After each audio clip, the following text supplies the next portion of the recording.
السلام عليكم ورحمة الله تعالى وبركاته. الحمد لله على كل حال والصلاة والسلام على سيد المرسلين وخاتم النبيين وعلى آله وأصحابه أجمعين أما بعد. தினம் ஒரு சூரா என்ற அடிப்படையில் இன்று நாம் பார்க்க இருக்கின்ற சூரா கிட்டத்தட்ட 59 ஆயத்துகளையும் மக்காவில் இறக்கப்பட்ட சூறாவான சூரத்து துஃபான். இது மக்காவில் இறக்கப்பட்ட மக்காவில் மொத்தம் 86 சூறாக்கள் இறக்கப்பட்டது. அதில் 49வது சூறாவாக இந்த சூறா இருக்கிறது. சூரா குறிப்பாக குரானை 4 விதமாக பிரிப்பார்கள். அதில் 2 விதம் முஃபஸ்ஸல் மசானி அப்படின்னு சொல்லுவாங்க. அதில் மசானில 30 சூறாக்கள் மசானியான சூறாக்கள் அப்படின்னு சொல்லுவாங்க. அதில் 25வது சூறா இந்த சூரத்து துஃபான். சூரத்து துஃபான்ல ஹாமீம் ஆரம்பிக்கிற சூறா. குரானிலே மொத்தம் 7 சூறாக்கள். ஹாமீம் என்று தொடங்குகிற சூறா மொத்தம் 7 சூறாக்கள் இருக்கிறது.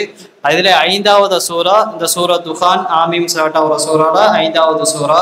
ஹுரூஃபுல் முகத்தா என்று சொல்லப்படுகின்ற ஹுரூஃபுகளை வச்சு அலிஃப் லாம் மீம் ஹா மீம் தாசிம் மீம் இப்படி சொல்லப்படுகின்ற சூறாக்கள் மொத்தம் 29 சூறாக்கள் ஹுரூஃபுல் முகத்தாவாக இருக்கிறது. அதிலே 25வது சூறாவாக இந்த சூரா துஃபான் இருக்கிறது.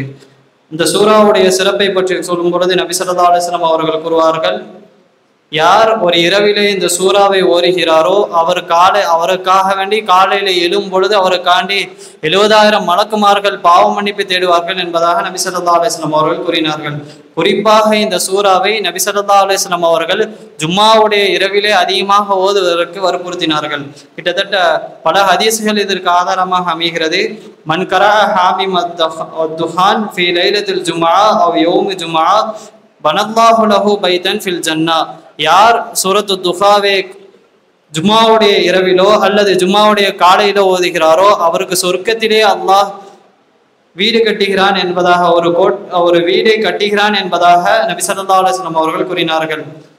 இன்னொரு பல ஹதீஸ்களில் நபி ஸல்லல்லாஹு அலைஹி வஸல்லம் அவர்கள் கூறினார்கள், ஒரு முஃமின் இந்த சூரத்து துஹானை ஒரு ஜும்மாவுடைய இரவிலே ஓதினால் அவருக்கு அல்லாஹ் ரஹ்மத்தையும் மக்ஃபிரத்தையும் வழங்குகிறான் என்பதாக கூறுகிறார்கள். இன்னொரு ஹதீஸிலே நபி ஸல்லல்லாஹு அலைஹி வஸல்லம் அவர்கள் கூறினார்கள், யார் இந்த சூறாவை ஓதுகிறாரோ அந்த சூறாவை ஓதுனவருக்கு நபி ஸல்லல்லாஹு அலைஹி வஸல்லம் அவர்கள் கூறினார்கள், அந்த சூறாவை ஓதுனவருக்கு பாவ மன்னிப்பு வழங்கப்படும் என்பதாகவும் நபி ஸல்லல்லாஹு அலைஹி வஸல்லம் அவர்கள் கூறினார்கள். மேலும் அவருக்கு ஹைராத்துகளும் பரக்காத்துகளும் ரிசுக்குகளும் அதிகமாக கொடுக்கப்படும் என்பதாகவும் நபி ஸல்லல்லாஹு அலைஹி வஸல்லம் அவர்கள் கூறினார்கள். இன்னொரு ஹதீஸிலே நபி ஸல்லல்லாஹு அலைஹி வஸல்லம் அவர்கள் கூறினார்கள், அவர் செய்தானுடைய தீங்கிலிருந்து விலக்கி வைக்கப்படுவார் என்பதாகவும் நபி ஸல்லல்லாஹு அலைஹி வஸல்லம் அவர்கள் இந்த சூரா துஹாவினை வெள்ளிக்கிழமையுடைய இரவிலே யார் ஓதுகிறாரோ அவருக்கு செய்தானுடைய தீங்கிலிருந்து விலக்கப்படுவார் என்பதாகவும் நபி ஸல்லல்லாஹு அலைஹி வஸல்லம் அவர்கள் கூறினார்கள்.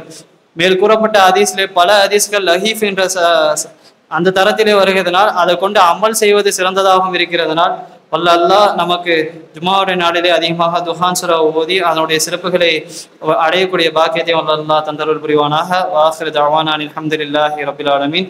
அஸ்ஸலாமு அலைக்கும் வரஹ்மத்துல்லாஹி வபரகாத்துஹு.